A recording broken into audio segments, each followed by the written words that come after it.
뉴스에 그 심층을 파고드는, 그러면서 진짜 그 확실한 뉴스에 대한 진실을 알리는 안영환과 전략의 안전 빵빵입니다. 네. 자, 그러면 두 번째 주제로 가도록 하겠습니다. 자, 네. 선거제 개편안 패스트트랙 하겠다는 겁니다. 민주당과 네. 야 3당이죠. 자, 어떤 목적일까요? 100년 정당 이야기 한번 해보도록 하겠습니다. 네, 지금 이 패스트트랙을 하면 이제 기본적으로 이제 50% 연동형 비례대표제, 이게 이제 초점이 됩니다. 네. 근데 연동형 비례대표제는 누구를 위한 거냐, 여러분? 정의당을 위한 겁니다.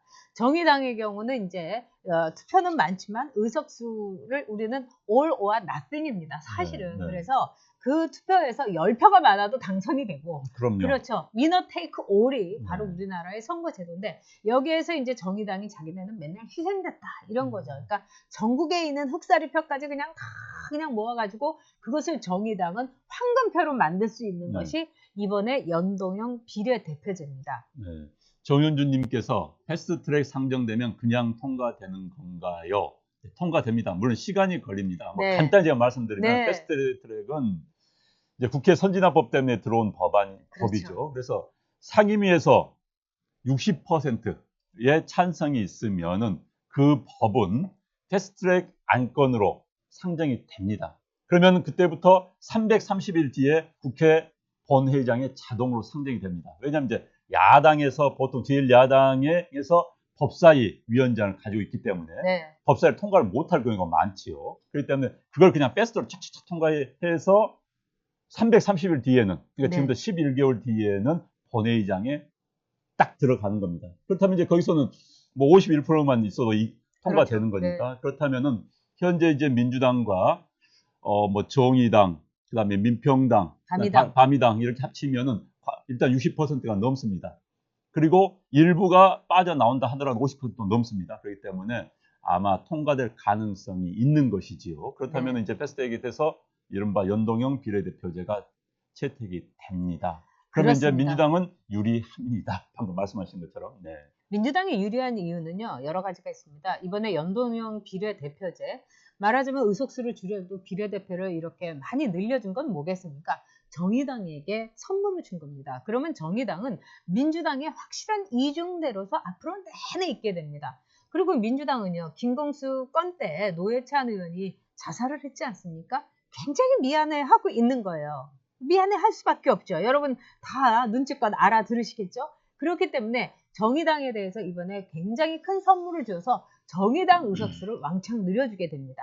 그러면 정의당은 그 은혜도 고맙고, 그렇기 때문에 문재인 정권 내내 이제 말하자면은 협력을 하게 됩니다. 그 협력에서 중요한 게 뭐가 있겠습니까? 두 가지입니다. 공수처, 이걸 통과시킵니다. 또 두 번째, 검경 수사권, 이것도 문재인 대통령 입맛대로 다 조국 입맛대로 해주게 됩니다. 이렇게 되면요, 야당은요 입 딱 다물고 있을 수밖에 없고, 공포 정치, 좌파 독재가 그대로 가게 되는 겁니다. 그러니까 민주당 안에서는 왜 우리 의석수를 줄여서 지역구 의석수 줄여가지고 이렇게 정의당에 배를 불려주냐, 막 입이 나온 사람도 있지만, 이해찬 또 문재인 대통령, 조국은 씩 웃으면서 가만히 있어, 이게 좋은 거야, 우리 100년 해먹을 수 있어, 이렇게 얘기를 하고 있는 겁니다. 이건 음모론입니다. 정말 음모에 기반한 겁니다. 두 번째, 18살까지 투표 연령을 내려줍니다. 그러면서 지금 우리의 교육 현장은 정교조가 완전히 장악을 하고 있습니다. 그날 오셨던 그 앤디 리님께서 이런 말씀을 하셨어요. 교육이 저들에 의해서 완전히 장악됐기 때문에 이 나라에 미래가 없다고 본다. 참 가슴 아픈 말을. 즉 밖에서 뉴질랜드에서 보니까 멀게 보인다는 겁니다. 그러면 정교조에게 장악당한 지금 우리의 교단에서 18살의 투표권은 그러면 어느 쪽으로 몰이가 되겠습니까? 그렇기 때문에 100년 정당의 음모가 뒤에 착근하고 있다, 도사리고 있다, 이렇게 볼 수 있습니다. 그러니까 지금 이제 아침에 보니까 언론들이 네. 이른바 연동형 비례대표제를 현재 정당 지지율로 적용했을 때 의석수 계산한 게 좀 나왔어요. 저 재미있게 봤습니다. 네. 그 이제 이건 수치니까 뭐 정확하죠. 갤럽 조사, 지난주에 갤럽 조사는 민주당이 39%, 그다음에 한국당 22% 기준으로 따지면은 민주당이 143석, 한국당은 95석입니다. 그다음에 국민의당 24석, 민평당 12석, 정의당 17석이 되고요. 이제 리얼미터는 37대 32가 나왔죠. 그러니까 민주당이 37%, 한국당이 32%의 여론조사 결과가 나왔습니다. 지지율이. 이걸 기준으로 하면은 민주당이 131석, 한국당이 113석, 네. 그다음에 국민의당이 19석, 민평당이 13석, 정의당이 15석. 그러면은 이른바 연합군이라고 할 수 있는 정의당과 민평당만 합치더라도 과반수를 훌쩍 넘는. 그러니까 쉽게 말해서 본인들의 이른바 이중대 성격의 정당들, 현재 이중대 성격의 정당들이죠. 민평당이나 정의당은 그 정당들에게 의석수를 밀어주고 과반을 넘기면서 그래서 밀어붙이겠다. 이른바 좌파 연합을 하겠다. 이런 이야기입니다. 그렇다면 이제 한국당은 영원히 제1야당으로 끝날 가능성이 매우 그렇죠. 높지요. 네. 이런 상황이 될 가능성이 높습니다. 네. 그렇게 되니까 뭐 일본의 경우처럼 이른바 38년 체제 이게 이제 있을 수가 있는 겁니다. 그러니까 한국당은 이중대로서 그냥 TK의 자민련처럼 아유 나는 배지 다르니까 좋아 이러면서 있을 가능성이 큽니다. 거기다가 이 공수처 검경 수사권 이거는 상당히 임팩트가 파괴력이 굉장히 큰 겁니다. 아까 성리모님께서 정말 무섭다 이런데 아주 은큼하고 아주 추악한 꼼수가 아니라 이건 아주 대대적인 하나의 정책적으로 나라의 판을 뒤집는 거죠. 근데 카스텔라니님께서 10대의 보수가 많다 이랬는데 이제 사촌이 그렇다고 그러는데 정말 아까 많은 분들이 올려주신 것처럼 연예인들이 다 좌파예요. 네, 그리고 연예인들의 영향을 받습니다. 그러니까 성리모님 말씀처럼 정말 주변에 가정교육 잘하는 수밖에 없어요. 네. 남성 이정우님 때문에 제가 웃습니다. 비나이다 삼신할머님 쩝쩝이 좀 데려가다오. 자 그리고 또 하나 이제 여러분들에게 또 분석을 해드릴 게 있는데 이 말하자면 전국을 6개의 권역으로 나눈다 이렇게 될 경우에 이 6개의 권역은 인구 권역하고 좀 차이가 있습니다. 그렇기 때문에 즉 호남이라든가 또는 일종의 이 민주당과 이 정의당의 권역에 굉장히 유리한 지역이 그냥 똑같이 권역으로 6개로 6분의 1로 n분의 1로 된다는 그런 함정이 있습니다. 그 다음에 두 번째 비례대표를 이렇게 많이 늘리면서도 이제 뭐라고 할까요? 야옹하는 식으로 얘기하는 게 뭐냐면 당원들과 선거단이 투표를 한다. 그렇기 때문에 비례대표를 위에서 뭐 최고위원이 뭐 내리꽂고 이렇게는 못한다. 이거 틀린 말입니다. 비례대표 이렇게 쉽게 하지 않고 비례대표 선정위원회가 있습니다. 이거는 다 뭐냐면 꼼수 쓰는 겁니다. 그래가지고 거기서 오히려 더 추악하게 비례대표 선거로 통해가지고 막 돈이 오가고 막 이렇게까지 만들면서 정말 이거는 추악한 당이다 이러면서 다른 당을 완전히 비례대표도 그냥 다 끄집어내고 굉장히 추악한 일을 많이 벌일 제가 이걸 보고 너무 기가 막히더라고요. 그렇지 않습니까? 그러니까요. 그러니까 이제 그 연동형 비례대표제가 네. 사실 틀린 나쁜 건 아닙니다. 저게 이제 한국에서의 적용이 문제가 되는 겁니다. 저게 사실 이제 가장 대표성을 확실하게 반영을 한 것이죠. 저도 그거 네. 인정합니다. 인정하고 그런데 이제 저게 우리의 실정에 맞는 것인가? 저건 기본적으로 유럽에서 의원 내각제의 국가들 적용되는 법입니다. 그렇습니다. 여러분들 아시겠지만은 뭐 덴마크니 스웨덴 이런 데는 다 비례대표입니다. 그러니까 정당 투표만 하는 것이에요. 그러면 A 정당이 50%, B 정당이 30% 받았으면 100% 국회의원 가운데서 50%를 자기가 먹고 가는 겁니다. 그러니까 리스트에 쫙 있는 것 가운데서요. 네. 이제 그 나라는 아주 명확한 의원 내각제 국가입니다. 그런데 이제 우리나라는 지금 이게 연동형이 정확히 맞지는 않아요. 딱 장점이 있습니다. 대표성을 명확히 확보한다. 그건 맞아요. 그걸 부인할 생각은 없습니다. 그러나 한국적 상황에서 게다가 이제 이런 식으로 제2, 3, 4의 정당들이 완전히 한쪽으로 몰린 그런 정당들, 언제든지 합당할 수 있는 정당들하면 정말 사이비 야당들을 배출해서 그래서 영구집권으로 갈 수도 있는 이런 구조가 될 수밖에 없다. 이게 이제 문제인 것이죠, 지금. 그렇습니다.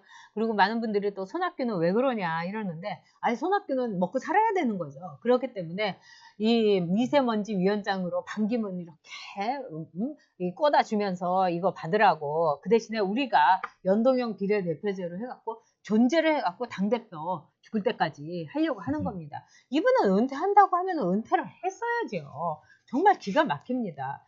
박준영님께서 지금 현행의 소선구제도 나쁜 것 아닙니다. 미국, 영국 다 하는데 민주당만 나쁘다고 하고 저도 그렇게 생각합니다. 물론 이제 중대선거구라는 것이 상당히 뭐 그럴듯해 보이지만 우리나라 현실에서는요, 이게 악용될 가능성이 이웃나라 일본처럼 있습니다. 즉 똑같이 해먹는 거예요. 손잡고. 그러니까 네. 이제 소선거구제하고 중대선거구제는 이번 논란은 다른 논란입니다. 이건 다른 네. 논란. 저는 뭐 소선거구제도 장점이 있고 중대선거구 장점이 있다는 생각입니다. 장단점이 있기 때문에 그건 현실성 여부는 따져야 되는데 이제 비례대표의 문제입니다. 과연 우리나라에 비례대표가 필요한 것인지. 네.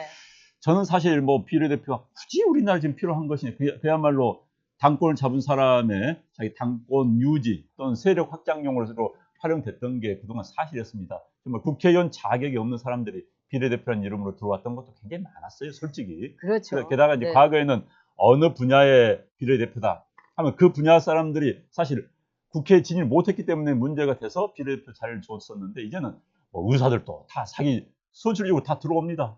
한의사도 들어옵니다. 그렇기 때문에 굳이 비례대표를 어느 계층에 또 뭐 요즘 젊은 친구들도 많이 들어오고 뭐 여성분들도 많이 들어옵니다. 그렇기 때문에 비례대표를 굳이 유지하면서 이런 식으로 나눠먹기용으로 써야 될 것인지에 대해서는 저 상당히 의문을 제기하고 싶습니다. 네, 제가 비례대표 출신입니다. 그래서 네. 말씀을 드리는데, 물론 정말 그 준비 안 된 사람을 국회에 와서 이제 저처럼 이렇게 써먹는다든가 이럴 때 비례대표는 좋지만은 비례대표가요, 다음 선거에서 지구당을 받아가지고 말하자면은 이제 선거에 이제 지역구에 이제 선거에 나가는데 생존율이 굉장히 낮습니다. 네. 그러니까 그런 점에서 비례대표를 이렇게까지 많이 늘리고 한다는 거는 뭐냐? 정말 이 깃발 부대 내지는 박수 부대를 양성하는 거하고 다르지 않습니다. 그리고 요즘은요, 웬만한 사람들이 정치하고 싶어 하지 않아요. 그렇기 때문에 정상적인 정당이라면은 두루두루 해가지고 네. 비례대표의 하나의 역할을 얼마든지 정당에서 제대로 할 수가 있습니다. 네. 많은 분들이 지금 손학규 대표에 대해서 얘기를 해주시는데, 손 대표는 나는 자연인이다에 그냥 출연을 하는 게 좋겠다. 그 다음에 생계형 대표다 하는데 저 맞다고 생각합니다. 정말 이렇게 하면 안 되죠. 지금 할매 방울님께서 하는 짓이 진짜 애처롭다. 그리고 유승민은 도대체 뭐 하고 있냐. 저는 손학규 대표보다 유승민이 더 나쁜 것 같아요. 응? 네. 이렇게 하면 안 되는 거 아닙니까? 근데 지금 국민의당이요. 네. 지금 이제 국민의당에서 과거 보수 정당 출신, 바른정당 네. 출신 의원들이 한 10여 명 되지요. 네네. 이제 그쪽에서 반대를 하면은 당론 만드는 과정이 굉장히 아마 이번 그 연동형 비례대표제 문제를 놓고 당이 네.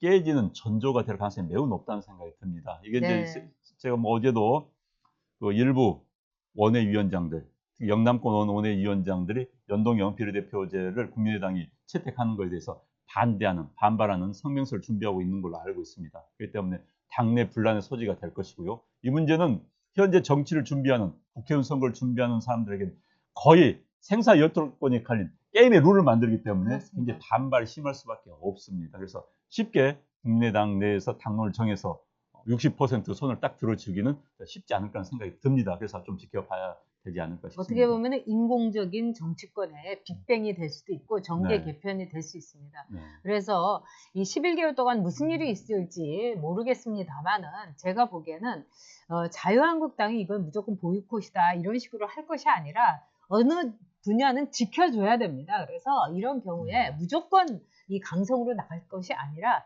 여기에 대해서는 자유한국당이 어느 정도의 국민의 뜻이 되도록 이렇게 망가져갖고 100년 정당이 될 수는 없도록 이렇게 반드시 역할을 해야 됩니다. 나경원 원내대표가 이렇게 지금 같은 이 전략으로는 안 되고요. 지금 심상정이 판이 됐지 않습니까? 그러니까요. 네. 심상정의 얼굴 보세요. 그러면은 나중에 나경원 원내대표는 늘 이렇게 스포트라이트 받는 거 좋아하잖아요. 그러면 이렇게 돼갖고 선거 치르게 되면 심상정이 모든 스포트라이트를 받게 됩니다. 나경원 원내대표 분발하세요. 아니 근데 심상정 씨가 정개특위 위원장 하는 것부터가 좀 그러니까요. 그런 소수당이 왜 그걸 주는지 좀 그러니까요. 이해가 되지 않아요. 말도 안 되는 소리죠. 왜냐하면 그 소수당에서 위원장을 맡아가지고 흔들흔들시킨다. 이건 그야말로 그들이 주장하는 비례성에도 맞지가 않는 겁니다. 예. 그런데 게다가 위원장은요 기본적으로 원내 교섭단체 내에서 하는 겁니다. 원내 교섭단체도 아니에요. 그런데 거기를 준 이유? 전 이해가 되지 않습니다. 정말. 네. 그리고 공수처는 정말 위험한 법인 게 이게 조국이 얼굴 막 갈릴레오인지 알릴레오까지 가가지고 난리를 치는데 정말 이 조국의 이 목적이 아주 추합니다. 이건 뭐냐? 이 진보 집권 플랜에서도 얘기를 한 겁니다. 이 공수처를 통해 가지고 정치인들을 완전히 말하자면은 진보 정당, 진보화하고 다시는 이 진보 정당이나 좌파 정당이 이 판을 어그러뜨리지 못하게 하겠다. 이게 이제 본인도 얘기를 했어요. 그러니까 이 나라를 완전히 좌파 독재 국가로 가겠다는 자기 고백을 위한 도구가 공수처다. 이렇게 여러분 그러니까 생각하시면 저는 이제 됩니다. 기본적으로 공수처의 취지는 인정합니다. 저는 왜냐하면 검찰권이 워낙 세기 때문에. 그러나 현재 공수처법은 잘못됐습니다. 그렇습니다. 게다가 네. 현재 권력이 검찰권을 이용해서 적폐청산이라는 이름 하에 정치 보복을 하는 것을 우리는 두 눈으로 똑똑히 목격을 했습니다. 네. 그러니까 현 정권이 권력을 사유화할 수 있다는 가능성, 또 현실 우리 눈을 봤습니다. 그런 사람들한테 또 다른 권력의 도구를 만들어 줄 수는 없는 겁니다. 현실을 눈을 봤기 때문에. 법조문이 아무 의미가 없습니다. 의지를 얼마나 있는가가 문제인 거거든요. 그런데 현재 정부가 하는 짓, 그다음에 현재 얼마 전까지 적폐청산 이름 하에 해왔던 짓을 본다면은 공수처를 청와대에 이른바 칼로 네. 맡겨둘 수는 없습니다. 네. 저희가 뭐 네 번째 주제도 조금 다루겠습니다만은, 자, 조국이 이 민정수석이 하는 굉장히 중요한 일 중에 하나가 이른바 청문회 장관에 대한 후보자에 대한 검증인데, 여러분 보시면 정말 그 신경 안 쓰는 게 나오지 않습니까? 이상한 사람들만 이렇게 모아두기도 참 어렵고, 지금 조국은요 공수처에다가 올인을 하고 있습니다. 그 이유는 뭐냐? 장관 아무나 돼도 돼. 그 대신에 이 진보 정당 좌파 독재가 영원히 갈 수 있기 위해서는 제일 필요한 게 공수처라고 생각하기 때문입니다, 여러분.